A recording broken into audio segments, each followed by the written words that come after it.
Assalamu alaikum wa rahmatullahi wa barakatuh. May the peace and blessings of Almighty Allah subhanahu wa ta'ala be upon you all. My name is Lutfia Osman, and today I'm at the Academia Live studios where we are talking about COVID vaccines.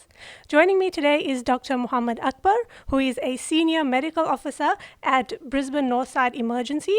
He's involved in COVID risk assessment in the emergency department and the management of COVID vaccine-related adverse events.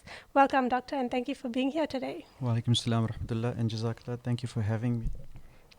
So, we know that with new vaccine developments every day, it's quite common to have questions and concerns, especially for us as Muslims. So let's look into it. Is it permissible from a Sharia perspective? This is a question I've heard a lot in the last couple of weeks, 2 months. I found the best way to answer this is to first establish a few Sharia principles. So to answer the question, yes, it is permissible to take the vaccination. But the best way to remove doubt when talking about the COVID vaccination is to highlight a few principles in the Sharia and then to superimpose the COVID vaccination on that and to see if the vaccination is in conflict with any of those principles. So the first and most important principle, the preservation of life in Sharia, is one of its highest objectives.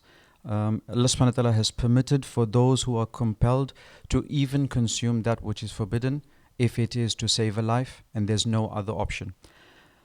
Using a forbidden substance, using a forbidden substance other than pure alcohol, using a forbidden substance is permissible if we have no other option available to us, if this will lead to saving a life. 3, triviality is forbidden. To become bogged down in trivial matters and to become overly technical is not permissible. 4, Allah subhanahu wa ta'ala wants ease for His servants, and He loves that His servants participate in that or accept that mercy from Him. 5, and this is very important, our judgment in the matters of medicine are based on probability. So certainty only belongs to Allah subhanahu wa ta'ala. There is no blame on a physician if he or she has acted in achieving an outcome which is more likely. And number 6, when harm and benefit are intermixed, then we should act in a way that achieves the greater good and in a way that repels the greater harm. And number 5 and number 6 are very important because they keep coming back in COVID, because COVID's not a perfect vaccine. So there are some conflicts, but they are easily resolved by these 6 principles.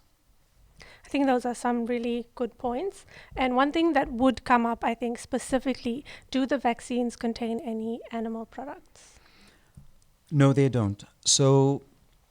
I'll deal with the vaccines in Australia. So Pfizer, and later on this year or early next year, we may get the Moderna vaccine. They're both mRNA vaccines. They're both synthetic vaccines that are made in a lab. They do not contain any animal products. The AstraZeneca vaccine has caused concern because of the possibility that it may contain fetal tissue. It does not contain fetal tissue. There are some cells that have been used to culture a virus from which this vaccine is derived. But these cells are grown in a lab. The initial fetus from which these cells were grown are the 2 fetuses that were aborted in 1972.